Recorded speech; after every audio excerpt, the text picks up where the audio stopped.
Well, what's up, everybody? I appreciate you coming out this early in the morning. I know it's tough.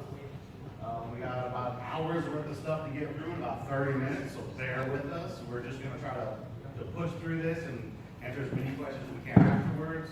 I'm sure there's going to be more questions we won't be able to answer. We will be at the happiness bar afterwards to answer any questions, and I'm sure there's going to be a lot. So I'm Joe Pressey. This is Steve Curtis. We're from St. Pete Design. We're from St. Pete, Tampa Bay area. We have a WordPress agency. We specialize in accessibility, audit remediation, teaching, consulting, that type of thing. And we're just going to run through our slides. Okay, so a little bit about how we got involved in ADA and 508 compliance. Joe and I, the last few years, we attended the NFB, which is the National Federation for the Blind Convention in Orlando.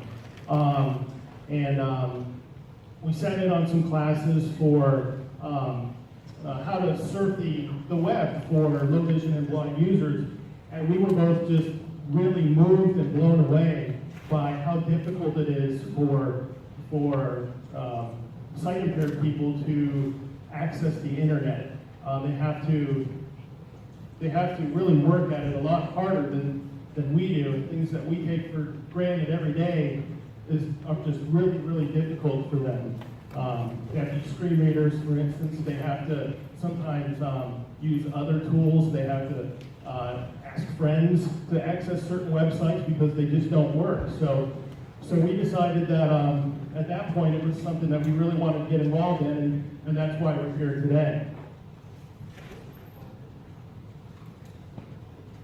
All right, with that, our talk outline is going to be, I'm going to give you some facts about WCAG Section 508.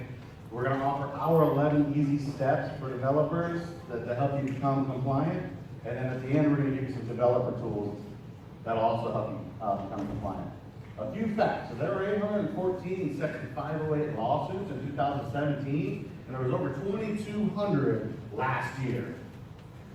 And of that 2,200 lawsuits, they were filed by about 50 different plaintiffs. The majority of them were under the Title III ADA Act, so it's a little gray area. They really were getting sued for Section 508 non-compliance. It was more of a Title III where an individual didn't have full access to a site. There's a little graph right here. You can see the exponential growth in lawsuits when it comes to accessibility. 2015, there was 57. Last year, there was over 2,200. And the two major states for that is Florida and New York. Of the 2,200, about 1,600 was New York, about 600 was Florida, and number 3 spot went to California at about 40. So you can see New York and Florida, where it's at. All right, what is Section 508? We got WCAG, it's the Web Content Accessibility Guidelines. These are pretty much just the worldwide guidelines that they put together. They put them in 3 different levels, A, AA, AAA, and you can find them at like the W3C. The Section 508 is pretty much the American version of this. It's not quite as intense. The DOJ puts this down, and it's law for government agencies. They basically say that you have to be level A and AA compliant of the WCAG guidelines. Okay, the WCAG guideline handles 4 main ideas. Number 1, perceivable. You're talking alternative tags, which are media adaptable, that kind of thing. Then you got operable, which is about keyboard accessibility, because it's not always, we focus on the low vision individuals because that's the biggest group, but it's not always about that. Understandable. You want to make sure your stuff's readable, predictable, and assistive technology can help out. And then robust is the last one. What you want to do is you want to think years down the road. Don't just make something compatible with everything now. Think of where software is going to be 5, 7 years from now, and make sure your software or your site's robust enough to work with that. So with that. Okay, now we get into the what can you do? All right, so why does Section 508 exist in the first place? That's why. That's not really supposed to be a blank screen. this is what low vision users or blind users see when they go to your beautiful website. That big hero image, all of that on here. All of those fonts that your clients spent hours and hours talking to you about, I want this to be just right, I want this color to be just this shade of purple. None of it matters to a blind user. So what we've come up with is 11 easy steps to help you with compliance. All right? And I'm going to sit this here for just a second if anybody wants to take a picture. I do believe we gave them the slides to upload. I'm not sure where they upload them to, but the slides are available. They will be under the talk of the WordCamp. There it is. Thank you. Okay, so step number one, we should provide alternative text for non-text content. Our clicker is not working too good today. Give me a second here. Okay, so how do you do that? So you enter your alt text if you are in the admin area, WP admin area of your website, your WordPress website, you can click on a picture in your media files, and up pops the space where you can enter your alt text. Your alt text should be very descriptive. I always like to say what you want to do is try to kind of paint a picture. Think from a low vision, think from someone who can't see the picture itself. How would you describe the picture?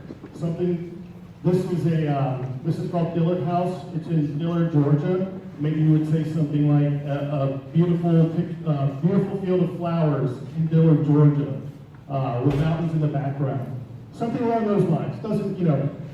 You want to spend about one sentence, one good descriptive sentence, but again, make sure it's really descriptive. And with Gutenberg, the new Gutenberg update, it allows you to actually take your pictures and specify whether your picture is just decoration or not. It's actually one of the cool things I like about Gutenberg with accessibility. Before you couldn't do that. What that does, it allows a screener to skip right over your picture if it's just purely decorative. In the past, you have to go through and you can give that an alt tag. Okay, number 2, label form elements. Okay, so this is a form, right? Everybody's got a form on their website nowadays. So you would label first name, last name, middle initial, suffix. Maybe the MI would say middle name or something. Be a little more descriptive would be better.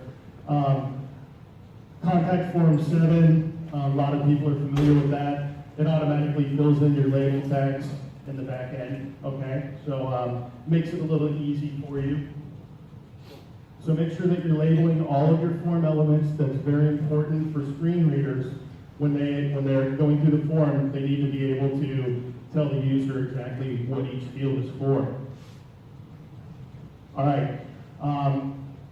Add manuscript or closed captions for videos, and add audio description for animations.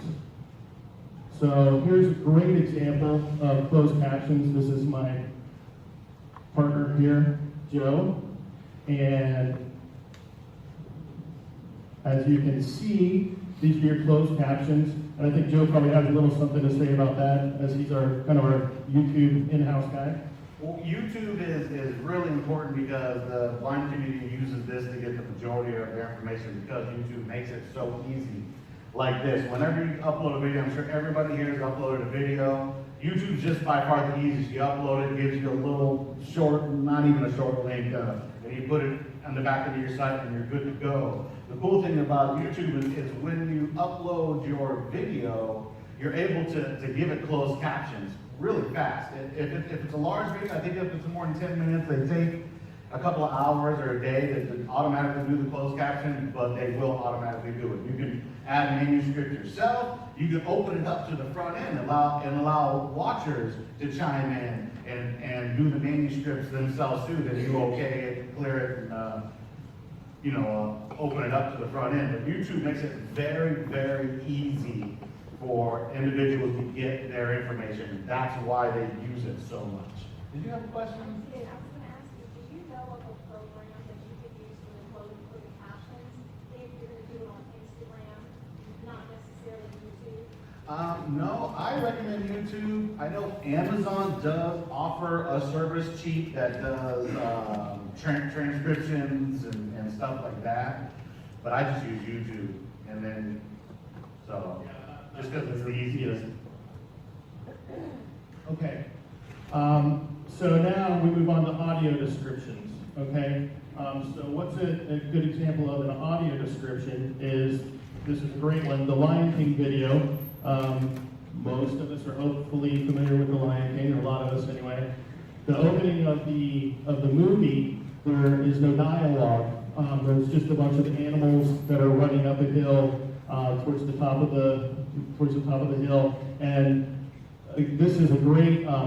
We've got a short link to it, but this is a great video with an example of an audio description of what's going on. Basically they say, look at all, there's giraffes, there's lions, rhinoceroses, everything is running towards the top of the hill. It's a beautiful scene. I highly recommend that people check this out if you want a good example of what an audio description is. We always say we're going to play this, and then we never actually hook it up. But this is a good example, this video. Okay. Number 4. All right, step 4 out of 11. Ensure your color contrast meets minimum thresholds throughout your website. Okay. Your color contrast ratio should be a minimum of 4.5 to 1, with the exception of links and text. They can be 3 to 1. All right. So let's take a look at some bad contrast. How bad does that look? It looks pretty bad to me. I'm sure we've all been on websites like this where it's hard to read certain things, certain parts of the website. Sometimes people even cobble all kinds of bad contrast together. But it's something we're trying to get out there. We can't do that. We have to use good contrast. Okay? This isn't for blind users so much as it's for people who are maybe colorblind, so that you can make sure that they have good access to all of your content. All right, and we're moving right along because we're limited for time here. Number 5, make your link text descriptive. All right, so here's a bad example of the link description. Click here. I've done this more times than I could count before I realized that I shouldn't do it. Maybe some of you have too. So don't ever write click here for your link description, because when a screen reader goes over your website and it gets to this point and it said all that the user is going to hear, because again they can't see, is click here. Well, it doesn't tell them where to click.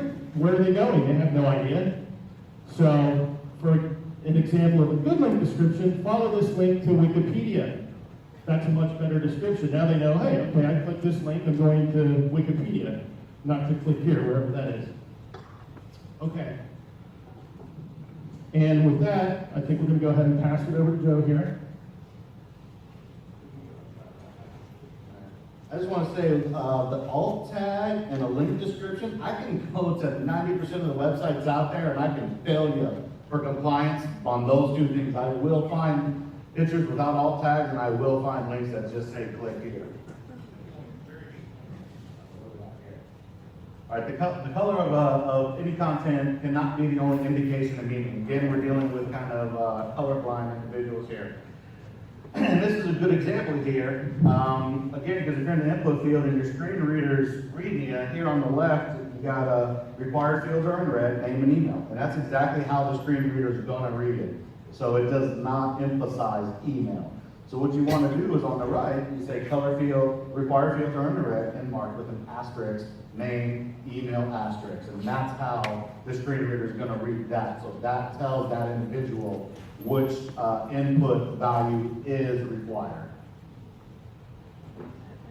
All right, gotta make sure your font size is at least 18.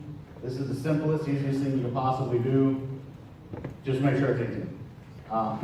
Another odd thing is a lot of assistive technology allows individuals to increase your font size. So while you're building your site, you got to make sure that when that font size is increased, the spacing is correct. Not just for desktop, laptop, but for mobile too, because a lot of times when you increase the font size and you bring it to a mobile, they start overlapping. And that's a failure as well. That's non-compliance. You gotta make sure your spacing is correct. All right, error handling.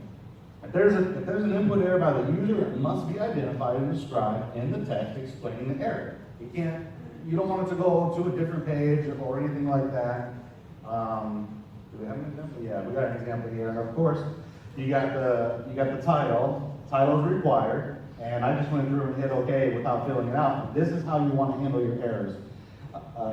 I added the red box, but a red text comes up. Please review the errors below. Title is required, and that tells the individual where they went wrong, and it allows them to get in there and fill out. This is one of the hardest things to deal with is like contact form, reservation forms. These are the big sticking points that, as far as my knowledge, there's not a reservation plugin out there that's fully compliant. And it has a lot to do with stuff like this, your inputs and the way it responds. So that's a gray area. A lot of times when we're, and we don't have time for questions right now, we'll take them afterwards. I was just going to quickly say that a lot of times when we're working with websites and remediating them, we have to get rid of plugins because they're not compliant. A lot of times we'll have to tell them, we'll say, hey, you can't use this plugin. And they're like, well, I love this plugin. Well, that's fine, but you're not going to be compliant if you use it. So just keep that in mind. All right, tab navigation. This is another really important one. Your entire site should be able to be navigated by using only the tab, only your keyboard. We generally call this tab navigation. If you go to a site and you hit the tab button, you should see a tab focus up in the top left-hand corner, something highlighted showing that's what you're focused on. And as you hit tab, it should slowly scroll down your site. And don't forget about the tab focus. This is hugely important too. Not only does your site have to be navigable by just the keyboard, every time you land on something, it's got to have a tab focus. We either do a little box around it or make it get bigger or something that shows that that's where your tab button is. It's very easy to get lost as you're just tabbing and navigating right through. It's super easy. All right, you must offer flexible time limits, if any, associated with your website. We say don't add time limits, but at the same time, we give WordPress security talks and we say log out idle users, because that's a big thing. And of course, if you're dealing with payments, credit cards, banks, you're gonna automatically be logged out after a certain period of idleness. So we say if you have to have a time limit, make it very easy for that individual to gain more time. Big button pops up, says you're about to expire a time. Click this to add another 30 seconds, another minute, 5 minutes, whatever you want. So if you have to have a time, make it easy for them to get more time. Because it's very frustrating when you're trying to navigate through the site. Remember, you're a low vision user, you're struggling as it is, and to be halfway through the page and for it to just shut down on you, it's terrible. All right, provide skip navigation links so that users can skip repetitive content such as your menu, nav menus and stuff. We all have these big, beautiful websites that have these amazing drop-down menus up top. They go to all these fantastic pages, and you want all of them front and center, and that's great. So you just have to provide a skip navigation link because the low vision user, every page they go to, they got to navigate through that whole thing if there's no skip links. They just hitting tab, nav, and they're trying to just get through and every page they're going to have to go through that. And that's not going to get you sued, but this isn't about that. This is really about helping the end user have a better experience. I think we skipped one stat. It's like 253 million people in the world are low vision. That's a lot of people that we could help by doing some simple stuff. 252 million? Skip links. Okay, most themes come with skip links nowadays, but if you got an old theme and you just don't want to update, you can always download some plugins. This one we recommend, WordPress Accessibility. We're no affiliation whatsoever. We make nothing off of this. It's just a good plugin. And when you download it, the very first thing is should be skip links. And you just activate that and you're good to go. So no matter what you got, you're good. All right, basically that's our 11 easy steps. I'm going to show you, some software and stuff right after this, but again, this is the 11 easy steps. I want to make this very clear that you can follow every one of these 11 steps to the T, and you still won't be compliant.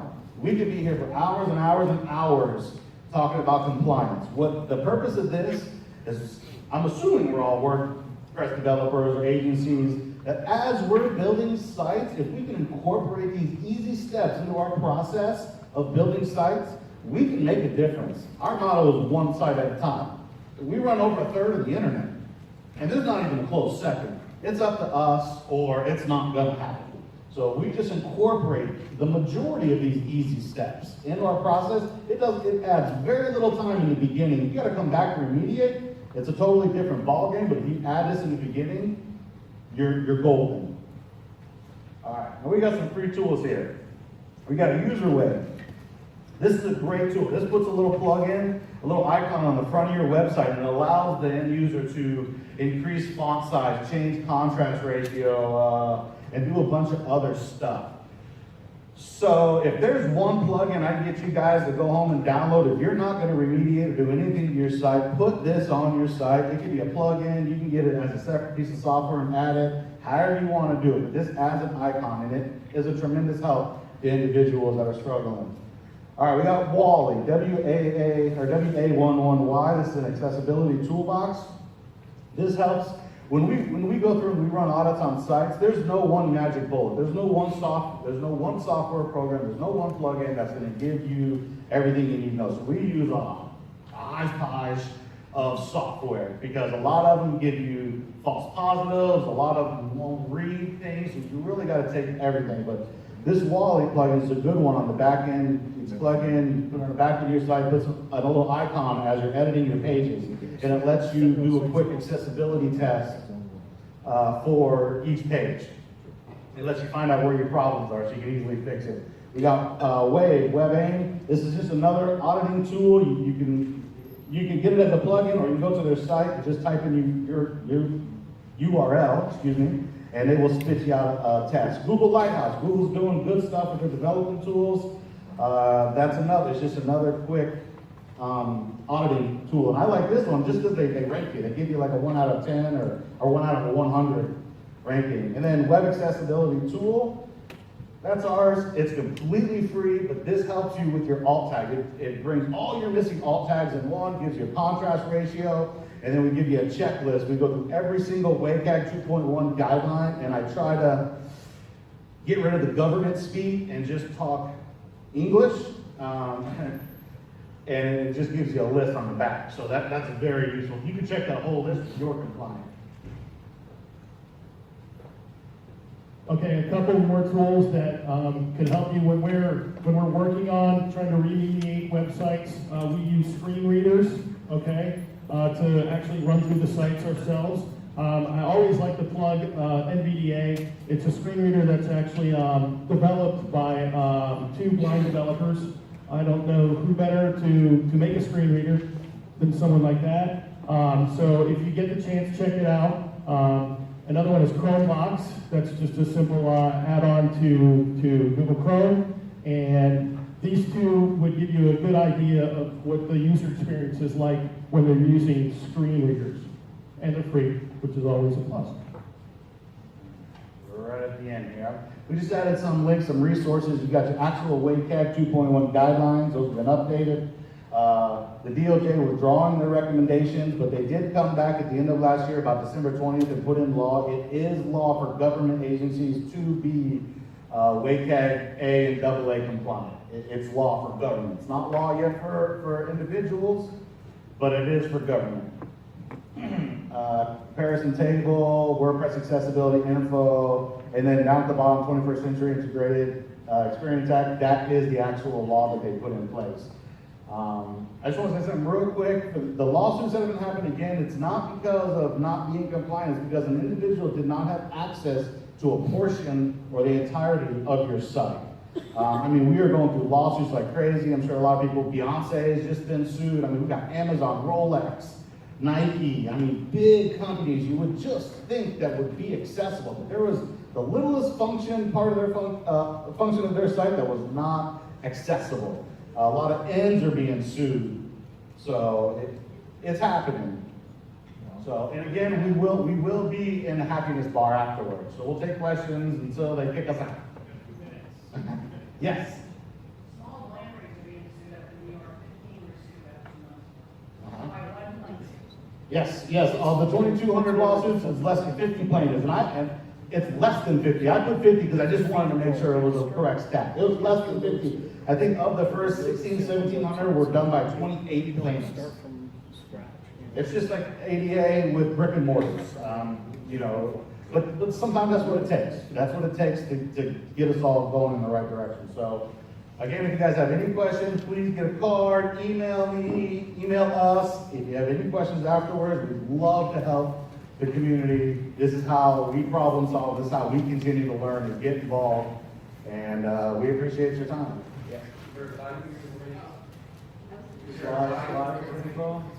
I got some cards. I'll give you a card, no problem. Yes, sir. Do you offer ADA compliance by default when you provide the service, or do you tell them that, you know, the client, hey, While would you like to we be were, compliant? when we were still building websites, we would tell the client about accessibility. You get in that gray area, you don't want to use scare tactics, but you want them to be knowledgeable. So it's that kind of fine area. At this point, we pretty much are just doing, we create software and just do accessibility, and they typically come to us. So hopefully that answers your question. I appreciate it, guys. Thank you so much.